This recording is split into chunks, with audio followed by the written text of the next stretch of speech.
ಚುನಾವಣಾ ಆಯೋಗ ಎಕ್ಸಾಮಿನ್ ಮಾಡಲಿ, ಏನು ದೂರು ಕೊಟ್ಟಿದ್ದಾರೆ ಅದನ್ನು ಎಕ್ಸಾಮಿನ್ ಮಾಡಲಿ. ನಾವು ಅದಕ್ಕೆ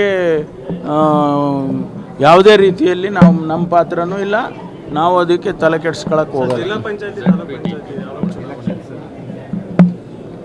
ನಿನ್ನೆ ತಾನೇ ಮುಖ್ಯಮಂತ್ರಿಗಳು ಪ್ರತಿಕ್ರಿಯೆ ಮಾಡಿದ್ದಾರೆ.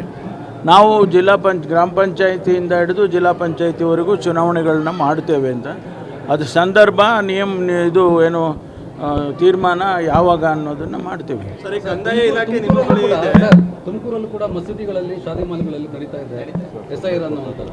ಅದನ್ನು BLOಗಳು ವಿಚಾರ ಮಾಡಲಿ. ಯಾವ BLO ಅದಕ್ಕೆ ಅಲೋ ಮಾಡಿದ್ದಾರೆ ಅವ್ರ ಜವಾಬ್ದಾರಿ, ಅವ್ರ ಮೇಲೆ ಕ್ರಮ ತಗೊಳ್ಳಿ ಎಲೆಕ್ಷನ್ ಕಮಿಷನ್. ಸರ್, ಹೇಮಾವತಿ ಹೋರಾಟ ಮತ್ತೆ ಶುರುವಾಗುತ್ತೆ ಅನ್ನುವಂಥದ್ದು ಮಾಧುಸ್ವಾಮಿ ನೇತೃತ್ವದಲ್ಲಿ ಮಾಡ್ತಾರೆ ಅನ್ನುವಂಥದ್ದು ಕೇಳ್ಬಂದಿದೆ. ಅದೇ ನಾವು ಸರ್ಕಾರ ತೀರ್ಮಾನ ಮಾಡಿದೆ, 900 ಹೆಚ್ಚು ಕೋಟಿ ರೂಪಾಯಿಯನ್ನು ಈಗಾಗಲೇ ಅದಕ್ಕೆ ಮಾಡಿ, ಅದಕ್ಕೆ ಹಣನೂ ಬಿಡುಗಡೆ ಮಾಡಿ ಸಾಕಷ್ಟು ಹಣ ಖರ್ಚು ಮಾಡಿದ್ದಾರೆ.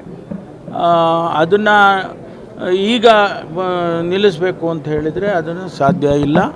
ಅದನ್ನು ಮುಂದುವರಿಸ್ತಾರೆ, ಸರ್ಕಾರ ಮುಂದುವರಿಸುತ್ತೆ ಅನ್ನೋ ಮಾತನ್ನು ಹೇಳ್ತೀನಿ. ಯಾವ ಜಿಲ್ಲೆನೂ ಹಿತಾಸಕ್ತಿ ಬಲಿ ಕೊಟ್ಟಿಲ್ಲ ರೀ. ಕುಣಿಗಲ್ ಯಾವ ಜಿಲ್ಲೆನಲ್ಲಿದೆ? ಇಲ್ಲ, ಕುಣಿಗಲ್ ಯಾವ ಜಿಲ್ಲೆಯಲ್ಲಿ ಇದೆಯಪ್ಪ? ಯಾಕೆ ಬಲಿ ಆಯಿತು? ಅದು ಆಗುತ್ತೆ. ಇದನ್ನೇನು ಮುಚ್ಚಿಬಿಡೋದಿಲ್ಲ ಅಲ್ವಾ? ಕುಣಿಗಲ್ಲಿಗೆ ಇಲ್ಲಿಂದ ಹೋಗ್ತದಲ್ಲ, ಆ ಕೆನಾಲ್ನೇನು ಮುಚ್ಚೋದಿಲ್ಲ ಅಲ್ವಾ?